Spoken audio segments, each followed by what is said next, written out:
Assalamualaikum warahmatullahi wabarakatuh. Di sini saya Atika akan menjelaskan tentang mikroba. Berikut penjelasannya. Baik, langsung saja.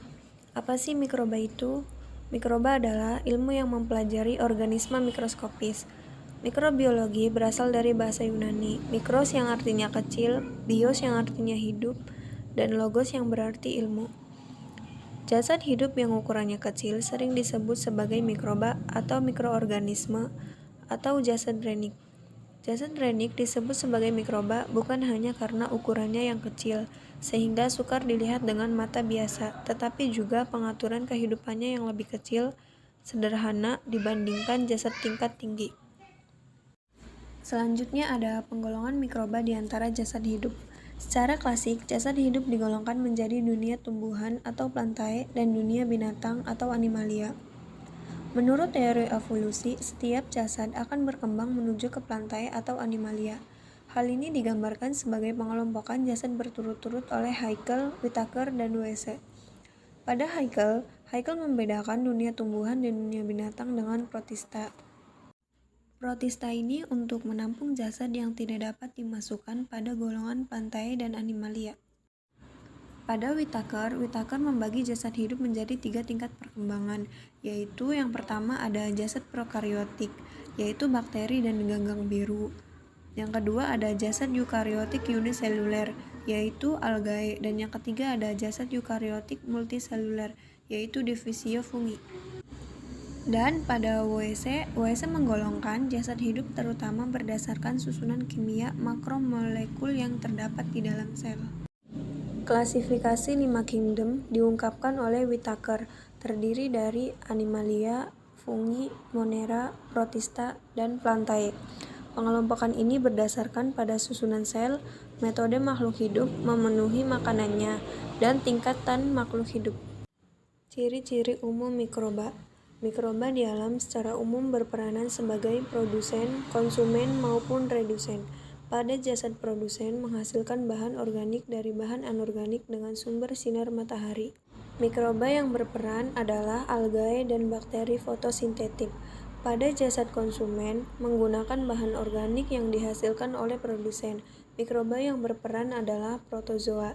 Dan pada jasad redusen menguraikan bahan organik dan sisa-sisa jasad hidup yang mati menjadi unsur-unsur kimia atau mineralisasi bahan organik, sehingga terjadi siklus unsur-unsur kimia.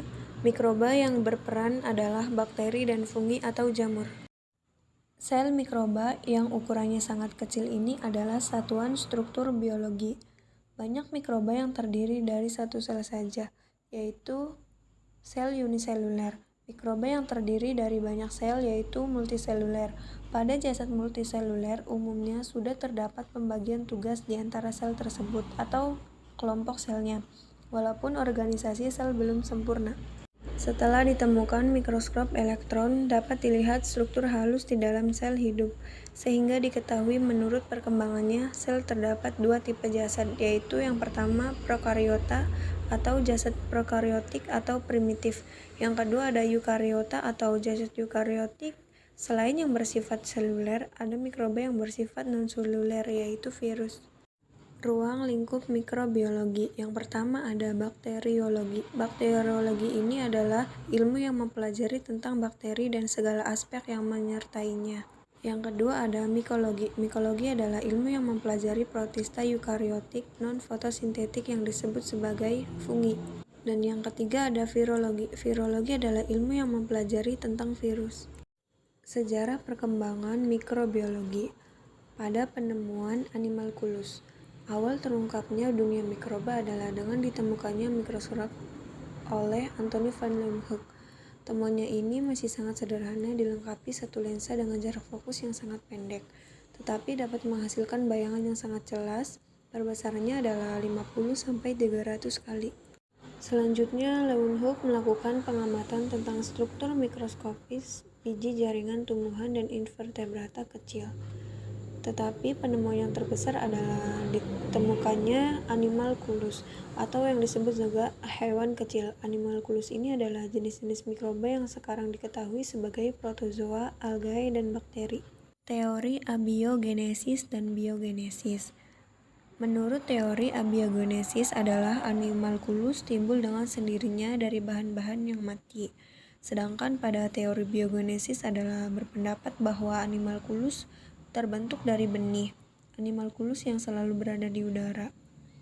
Untuk mempertahankan pendapat tersebut, ada beberapa teori yang membuktikan dengan berbagai percobaan.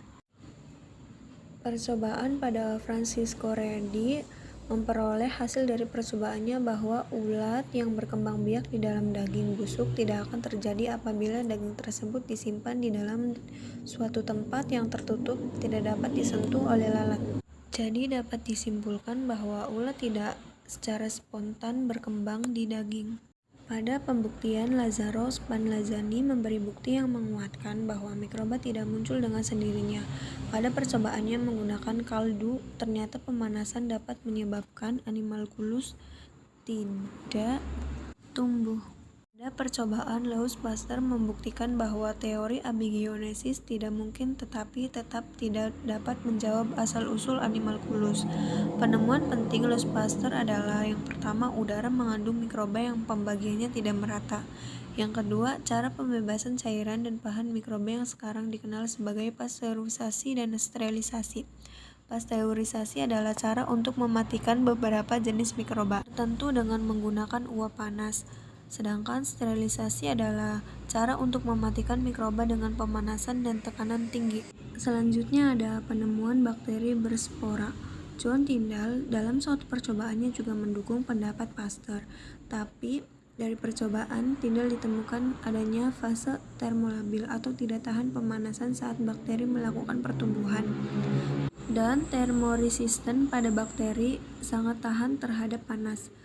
Dari penyelidikan ahli botani Jerman yang bernama Ferdinand Kohn, dapat diketahui secara mikroskopis bahwa pada fase termoresis ini bakteri dapat membentuk spora. Penemuan virus. Adanya jasad hidup yang mempunyai ukuran jauh lebih kecil dari bakteri atau submikroskopik karena dapat melalui saringan bakteri, yaitu yang dikenal sebagai virus. Untuk membuktikan penyakit yang disebabkan oleh virus dapat digunakan postulat Schrieffer. Yang pertama, virus harus berada di dalam sel. Yang kedua, filtrat bahan yang terinfeksi tidak mengandung bakteri atau mikroba lain yang dapat ditumbuhkan di dalam media buatan. Yang ketiga, filtrat dapat menimbulkan penyakit pada jasad yang peka. Yang keempat, ada filtrat yang berasal dari hospes peka tersebut harus dapat menimbulkan kembali penyakit yang sama. Peran mikroba dalam transformasi bahan organik. Suatu bahan yang ditumbuhi oleh mikroba akan mengalami perubahan susunan kimianya. Perubahan kimia yang terjadi ada yang dikenal sebagai fermentasi atau penghamiran dan pembusukan atau putrefaction. Fermentasi ini merupakan proses yang menghasilkan alkohol atau asam organik. Mikroba penyebab penyakit. Pasteur menggunakan istilah khusus untuk mengatakan kerusakan pada minuman anggur oleh mikroba, yaitu yang disebut sebagai penyakit bir. Ia juga mempunyai dugaan kuat tentang adanya peran mikroba dalam timbulnya penyakit pada jasad tingkat tinggi. Pada tahun 1850, diketahui dalam darah hewan yang sakit antraks terdapat bakteri berbentuk batang. Pembuktian bahwa antraks disebabkan oleh bakteri dilakukan oleh Robert Koch pada tahun 1876 sehingga ditemukan postulat Koch yang merupakan langkah-langkah untuk membuktikan bahwa suatu mikroba adalah penyebab penyakit. Postulat Koch dalam bentuk umum adalah sebagai berikut. Yang pertama, suatu mikroba yang diduga sebagai penyakit harus ada pada setiap tingkatan penyakit. Yang kedua, mikroba tersebut dapat diisolasi dari jasad sakit dan ditumbuhkan dalam bentuk biakan murni. Yang ketiga, apabila biakan murni tersebut disuntikan pada hewan yang sehat dan peka, dapat menimbulkan penyakit yang sama. Yang keempat, mikroba dapat diisolasi dari jasad yang telah dijadikan sakit tersebut. Penemuan kehidupan anaerob. Pasteur menemukan adanya proses kehidupan yang tidak membutuhkan udara. Pasteur menunjukkan bahwa jika udara dihembuskan ke dalam bejana fermentasi butirat, proses fermentasi terhambat, bahkan bisa berhenti. Dari hal ini dibuat istilah yang pertama kehidupan anaerob dan yang kedua kehidupan aerob. Selanjutnya penemuan enzim. Pendapat Bernard 1875 bahwa hamir dapat memecah gula menjadi alkohol dan CO2 karena mengandung katalisator biologis dalam selnya. Pada tahun 1897, Wagner dapat membuktikan gagasan Bernard, yaitu saat menggerus sel hamir dengan pasir ditambahkan gula, terlihat dari campuran tersebut dibebaskan CO2 dan sedikit alkohol. Pembentukan alkohol dari gula hamir merupakan hasil urutan beberapa reaksi kimia yang masing-masing dikatalisir oleh biokatalisator yang spesifik atau dikenal dengan enzim. Terima kasih. Wassalamualaikum warahmatullahi wabarakatuh.